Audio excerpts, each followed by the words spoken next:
Hi అండి, అందరికీ నమస్కారం. నేనేం చేయబోతున్నానో ముందుగానే తెలిసిపోయి ఉంటుంది కదా. అదేనండి, పారంకోడితో స్పెషల్ మసాలా కర్రీ చేయబోతున్నాను.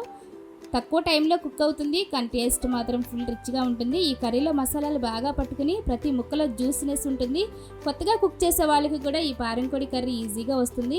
ఇంట్లో ఉన్న సింపుల్ మసాలాలతోనే రెస్టారెంట్ స్టైల్ టేస్ట్ అయితే వస్తుంది. స్పైసీగా కలర్ఫుల్గా ఉండే ఈ కర్రీ చూడగానే తినాలనిపిస్తుంది. రైస్, రోటీ, బిర్యానీ దేనితోనైనా సూపర్ కాంబినేషన్ అండి. ఇంకెందుకు ఆలస్యం, మీరు కూడా తప్పకుండా ట్రై చేయండి. మంచి టేస్ట్ అయితే ఉంటుంది. ఇక వీడియోలోకి వెళ్ళే ముందు నా ఛానల్ సబ్స్క్రైబ్ చేయండి, బెల్ ఐకాన్ క్లిక్ చేయండి. వీడియోని చివరి వరకు చూడండి. రండి వీడియోని స్టార్ట్ చేద్దాం.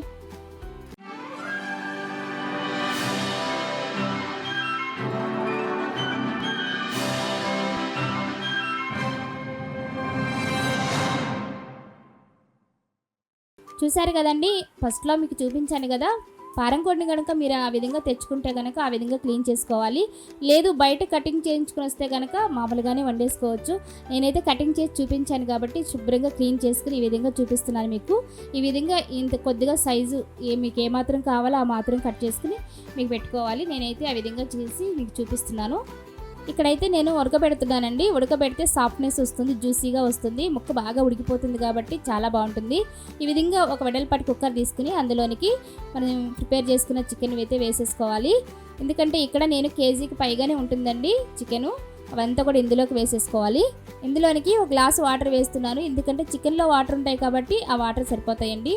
తర్వాత 1 టీ స్పూన్ సాల్ట్ వేసుకోవాలి, రుచికి సరిపడా. తర్వాత మళ్ళీ వేస్తాం కాబట్టి చూసి వేసుకోవాలి. అలానే చిటికెడు పసుపు కూడా వేసి ఇదంతా ఒకసారి కలిపి మూత పెట్టి ఒక 4 లేదా 5 విజిల్స్ వచ్చేంత వరకు ఉడికించుకోవాలి.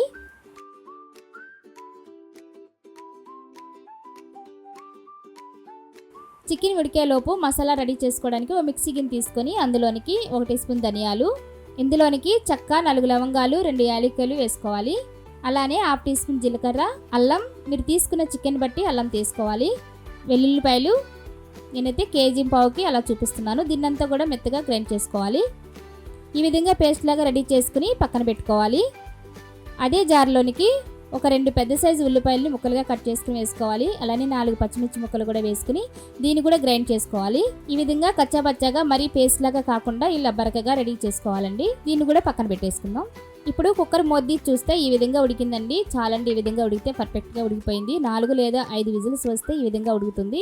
దీన్నంతా కూడా ఒక చిల్లుల గిన్నెలోకి వేసుకుని వాటర్ అంతా కూడా కిందకి వంపేసుకోవాలి. ఈ వాటర్ అయితే మనం పాడవేయకుండా ఉంచుకోవాలండి, ఇది కర్రీలోకి ఉపయోగపడతాయి. ఇప్పుడు స్టవ్ వెలిగించుకుని ఒక వెడల్పాటి గిన్నె పెట్టుకోవాలి. అందులోనికి ఒక 4 నుంచి 5 గిన్నెలు ఆయిల్ వేసుకోవాలి. ఎందుకంటే చికెన్లో కొద్దిగా ఆయిల్ ఉంటుందండి, కొవ్వది ఉంటుంది కాబట్టి సరిపోతుంది. ఆయిల్ హీట్ అయిన తర్వాత ముందుగా రెడీ చేసి పెట్టుకున్న ఉల్లిపాయ పేస్ట్ వేసి వేయించుకోవాలి. ఎందుకంటే ఈ అందులో ఉన్న వాటర్ అంతా బాగా ఇంకిపోవాలి. ఉల్లిపాయ కొద్దిగా వేగింది కాబట్టి ఇందులోనికి మనం ముందుగా ప్రిపేర్ చేసుకున్న మసాలా పేస్ట్ కూడా వేసి వేయించుకోవాలి. ఇలా మసాలా పేస్ట్ లాగా వేస్తేనే కర్రీ గ్రేవీగా వస్తుంది. ఈ విధంగా తిప్పుకుంటూ వేయించుకోవాలి. ఇప్పుడు ఒక 5 నిమిషాలు మూత పెట్టి లో ఫ్లేమ్లో వేయించుకోవాలి. అప్పుడు పచ్చివాసన అంతా పోతుంది. ఒక 5 నిమిషాల తర్వాత మూత చూస్తే మసాలా అంతా కూడా ఈ విధంగా పర్ఫెక్ట్గా వేగిందండి. ఈ విధంగా వేగితే సరిపోతుంది. ఇప్పుడు ముందుగా మనం రెడీ చేసి పెట్టుకున్న చికెన్ని ఇందులోకి వేసుకోవాలి. నెమ్మదిగా కలుపుకుంటూ తిప్పుకోవాలి, ఎందుకంటే ముక్క విడిపోకుండా చూసుకోవాలి.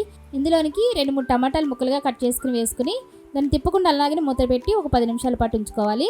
10 నిమిషాల తర్వాత మూత చూస్తే ఈ విధంగా ఉడుకుతుందండి. ఎందుకంటే మసాలా అంతా కూడా ముక్కకి పట్టింది కదా, ఈ విధంగా ఉడికితే సరిపోతుంది. ఇందులోనికి 3 టీ స్పూన్లు కారం వేసుకున్నానండి. ఇందులోనే మసాలా కారమేనండి ఇది. దీనిలోనికి కొద్దిగా పసుపు, రుచికి సరిపడా సాల్ట్ వేసుకోవాలి. ఎందుకంటే ముందు ముక్కల్లో వేసాం కాబట్టి చూసి వేసుకోవాలి. ఈ విధంగా ఒక్కసారి ముక్కకంతా కారం పట్టించాలి. ఈ విధంగా పట్టించిన తర్వాత మనకి మిగిలిన వాటర్ ఉన్నాయి కదండి, చికెన్ ఉడకబెట్టిన వాటర్ ఇందులోకి వేసుకోవాలి. ఆ వాటరే సరిపోతాయి. ఈ విధంగా ఒక్కసారి 10 నిమిషాలు మూత పెట్టి ఉడికించుకోవాలి. మసాలా అంతా కూడా ముక్కకు పట్టేంత వరకు ఉడికించుకోవాలి.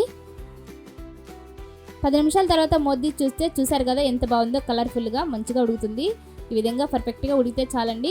ముందుగా బాయిల్ చేసిన చికెన్ కదా, చాలా బాగుంటుంది ఈ విధంగా వండితే. ఇంకెక్కడ కూడా వేరే మసాలా నేను వాడలేదండి, ఎందుకంటే ముందు వేసిన మసాలాతోనే చాలా బాగుంటుంది. ఈ విధంగా ఒకసారి తిప్పుకొని చూస్తే వాటర్ అంతా కూడా దగ్గరికి వచ్చేసింది కాబట్టి గ్రేవీగా వచ్చేసింది కర్రీ అంతా కూడా. ఇంకెక్కువగా ఉడకాల్సిన అవసరం లేదు, అడగంటిపోతుంది. ఈ విధంగా ఉడికితే సరిపోతుంది. దీనిలోనికి చివరిగా కొద్దిగా కరివేపాకు వేసుకుంటే ఫ్లేవర్ చాలా బాగుంటుంది. ఇప్పుడే ఉప్పు సరిపోకపోతే చూసుకుని వేసుకోవాలి. నాకైతే కొద్దిగా సరిపోలేదండి, ఉప్పు సరిపోలేదు కదా, నేను 1/2 టీ స్పూన్ సాల్ట్ వేస్తున్నానండి. ఇప్పుడు ఒకసారి మొత్తం తిప్పేసుకుని చివరిలో కొద్దిగా కొత్తిమీర జల్లుకుని స్టవ్ ఆఫ్ చేసుకుంటే సరిపోతుందండి. ఆ వేడికి ఉన్న గ్రేవీ కూడా ఎగురుతుంది. ఈ విధంగా కనుక ఈ కర్రీ చేస్తే అసలు ఈ కోడిని ఇష్టపడని వారు కూడా ఇష్టంగా తింటారు. ఈ విధంగా చేసుకోవాలండి. చాలా సింపుల్గానే అయిపోతుంది. చూశారు కదా, ఈ కర్రీ నాటుకోడి కర్రీ లాగానే చాలా బాగుంటుంది. కారం కోడితో ఇలా కర్రీ చేస్తే సాఫ్ట్గా, జ్యూసీగా, పర్ఫెక్ట్గా వస్తుంది. తక్కువ టైం ఉన్నప్పుడు కూడా ఈ రెసిపీని చేసుకోవచ్చు. ఈ టేస్ట్ ఒక్కసారి ట్రై చేశారంటే మళ్ళీ మళ్ళీ చేయాలంటారు. వీడియో నచ్చితే లైక్ చేయండి, మీ ఫ్రెండ్స్కి షేర్ చేయండి. మరికొత్త రెసిపీస్ కోసం మా ఛానల్ సబ్స్క్రైబ్ చేయండి. వీడియోని చివరి వరకు చూడండి. Thank you for watching.